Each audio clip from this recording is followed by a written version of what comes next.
I think there are positive developments that we have witnessed in the last 6 months to 8 months time, and many of them are very positive in terms of political reforms, economic reforms, and media reforms.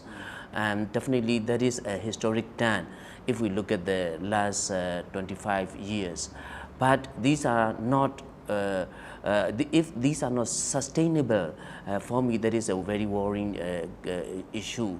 And I noticed that many of these changes are not connected each other, even though the stakeholders might have want to, and also many of these are not reaching out to the different levels of the public sector and private sector.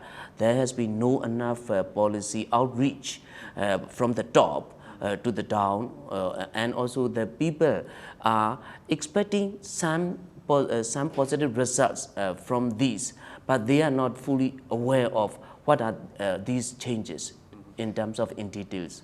You said that it's not sustainable. What would you like to see that to you will signal sustainability in these reforms? For me, the participation of the people, and that is one stakeholder, should be there.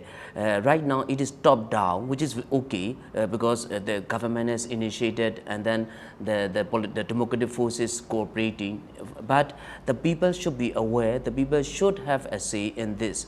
And also for this process to be sustainable, the technical, the know-how, the expertise, and also the technical assistance of strengthening these reforms are very much needed, and Burma is lacking this at present.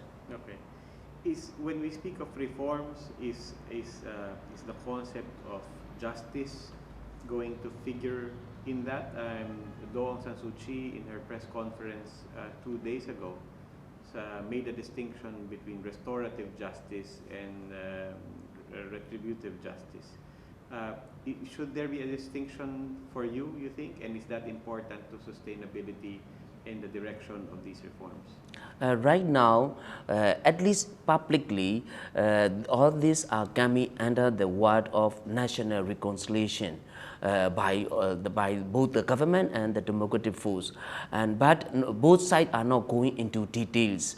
The president had met Aung San Suu Kyi, but the details of the meeting are not in the public domain, and also the people do not know what are the detailed issues. So what we know is the frame of the national reconciliation and nation building. So when it comes to the question of justice, restoration of justice, and the victims who had suffered under the repression, I think we are not addressing this now, that according to my knowledge.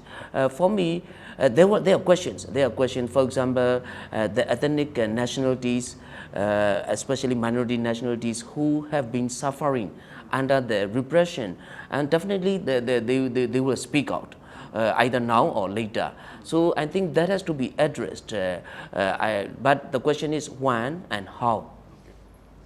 Okay. So far the elections have been peaceful. Would you consider it free and fair? It is still early. I mean, now the vote countings are taking place as we speak now.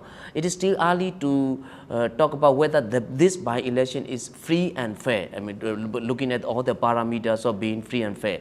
But definitely, we could say what we could see today in terms of vote counting, there is a transparency. The media is there, international community is there. There were some problems, but they are very much minor problems. In terms, there was no big major violence reported, no big threat or force intimidation are reported. There were problems with ballot papers, and there were problems with the voting list. And Aung San Suu Kyi herself has talked about these irregularities in a press conference the day before yesterday. So for me, it is early to say whether this election is free and fair. But I am satisfied that there is a transparency in holding this by-election.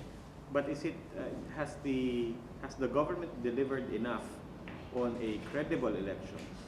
to the point that it can claim this as part of its seven-step roadmap to democracy. Is this something that they can, for example, show to the international community and warrant the lifting of sanctions? I think if just before that, if we look at the by-election, I think the government, it was comparing with 2010 election. This election is, I think the government have put efforts to get this election done in a free and fair manner. There were problems and they acknowledged and they tried to rectify. But looking at this election under the government's 7-point roadmap, that is of the previous military regime, I think so far they have been working under this 7-point roadmap. And the government wants international, the Western countries' sanctions to be lifted. For me, I think the lifting of the sanction is a very much political question. Definitely, the free and fair election is one reason, but we also need to look at what are the other parameters why these sanctions are imposed from the beginning itself. So I think some of these issues need to be addressed. But if we look at just this by-election to be free and fair as one parameters for lifting the sanctions, I think at least some of the sanctions should be lifted to encourage the reforms, so that to strengthen the reforms. So what happens after these elections? I think what we will see, and the people are expecting and hoping that now NLD is going to be in the parliament, and Aung San Suu Kyi has won the seat, so she will be a member of parliament. So NLD will be able to push more reforms in better ways, and also hopefully could work with other stakeholders that include 25% of the parliamentary seats occupied by the military.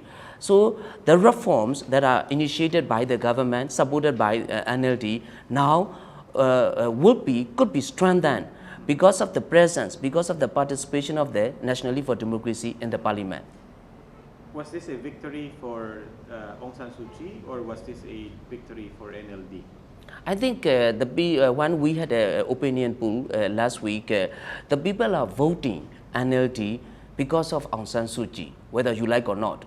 The people are voting. So, but the NLD is fully behind her, fully behind Aung San Suu Kyi. NLD, when she was under house arrest, NLD decided to boycott the 2010 election.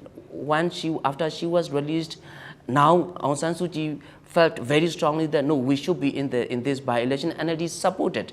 Even if there were some disagreements, NLD was fully behind her decision to participate in the election. For me, I think that is the victory of both party and herself.